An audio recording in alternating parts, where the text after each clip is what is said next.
नमस्कार दोस्तों, स्वागत है आपका हमारे YouTube चैनल पर। मेरे सभी प्यारे दोस्तों को जय श्री कृष्णा। विश्वासघात राजा रानी की कहानी। सालों पहले लखनपुर नाम के राज्य में भीमा नाम के राजा का शासन हुआ करता था। वह बहुत महत्वाकांक्षी था और अपनी प्रजा से बहुत प्यार करता था। उनके राज्य में चारों ओर खुशहाली थी, लेकिन राजा रानी खुद हमेशा दुखी रहते थे। उनके पास धन, दौलत, शोहरत सब कुछ था, लेकिन उनकी संतान न थी। संतान पाने के लिए राजा और रानी पूजा पाठ जब तब सब करके देख चुके थे, लेकिन कोई फायदा नहीं हुआ। एक दिन महर्षि के कहने पर राजा ने महायज्ञ कराने का फैसला किया। यज्ञ और भगवान के प्रताप से राजा को एक बहुत सुंदर कन्या की प्राप्ति हुई। राजा रानी के साथ पूरी प्रजा खुशी से झूमने लगी। राज्य में चारों तरफ खुशी का माहौल छा गया। राजा ने सारे नगर वासियों को पिता बनने की खुशी में भोज पर आमंत्रित किया। धीरे धीरे समय बीतने लगा। राजकुमारी बड़ी होने लगी। वह काफी सुंदर और गुणवान थी। राजा रानी उसे देखकर ही खुश रहने लगे, लेकिन एक दिन उनकी खुशी को मानो जैसे नजर लग गई। राजकुमारी बीमार पड़ गई।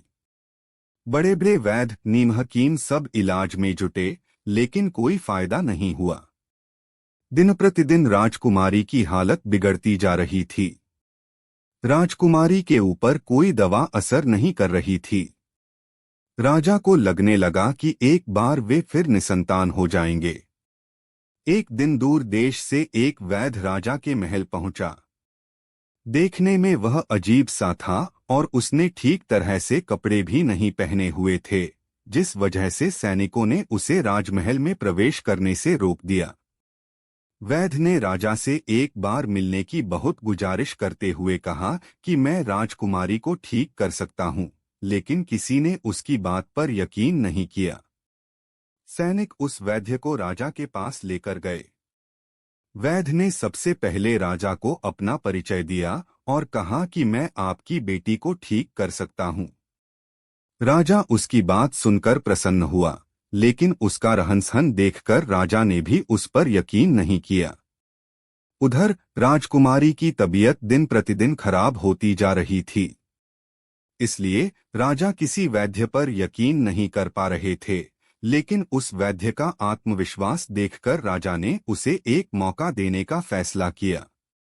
राजा ने वैद्य को बोला कि अगर राजकुमारी ठीक नहीं हुई तो अंजाम भुगतने के लिए तैयार रहना। इस पर वैद्य ने बोला, ठीक है, लेकिन अगर राजकुमारी ठीक हो गई तो मुझे क्या मिलेगा? राजा ने कहा, जो मांगोगे मिलेगा। वैद्य राजी हो गया।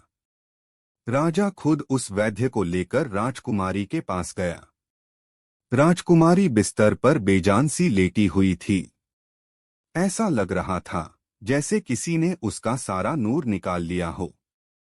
चेहरा दर्द में डूबा पीला पड़ गया था। वैद्य राजकुमारी के करीब पहुंचा और नब्ज टटोलने लगा। फिर उसने थैले से जड़ी बूटियों से तैयार दवा की पुड़िया निकाली और राजकुमारी के मुंह में डाल दी। वैद्य ने राजा और रानी से बोला कि आपकी बेटी जल्दी ठीक हो जाएगी। वैद्य की बात सुनकर राजा रानी के मन में बेटी के ठीक होने की एक उम्मीद की किरण जाग उठी। ऐसे ही इलाज करते हुए 2 महीने बीत गए। धीरे धीरे राजकुमारी की हालत में सुधार होने लगा। उसके चेहरे की चमक लौटने लगी। राजा रानी के चेहरे की खुशी भी झलकने लगी। एक दिन वैद्य ने राजा से कहा, महाराज, राजकुमारी अब ठीक हो गई हैं।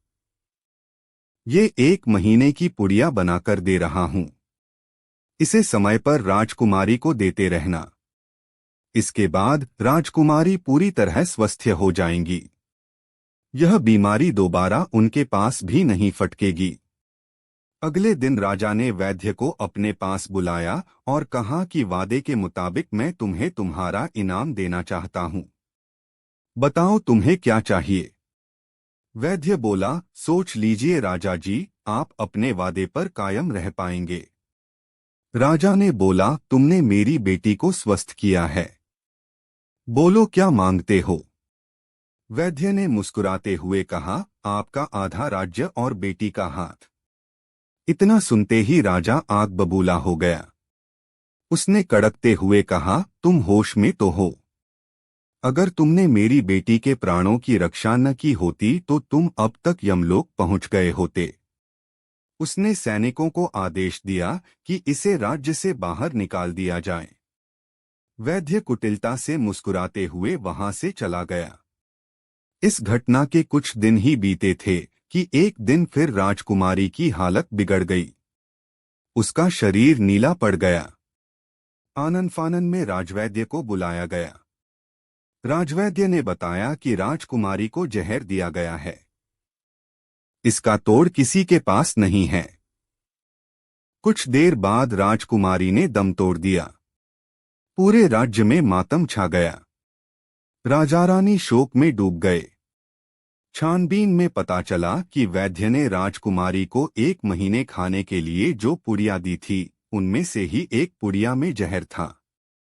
वैद्य को पहले ही शक था कि राजा उसकी बात नहीं मानेगा, इसलिए उसने एक पुड़िया में जहर भरकर रखा था। उसने सोचा कि अगर राजा शादी के लिए मान जाता है तो वह जहर वाली पुड़िया हटा देगा, लेकिन अगर नहीं माना तो इसकी सजा राजकुमारी को भुगतनी होगी। वैद्य की चाल कामयाब हो गई। कहानी से सीख, अगर किसी से कोई वादा किया है तो उसे पूरा जरूर करना चाहिए। आपसे मेरी प्रार्थना है कि मुझे मोटिवेट करने के लिए वीडियो को लाइक करें, शेयर करें, सब्सक्राइब जरूर करें दोस्तों, और कमेंट में जय श्री राम जरूर लिखें।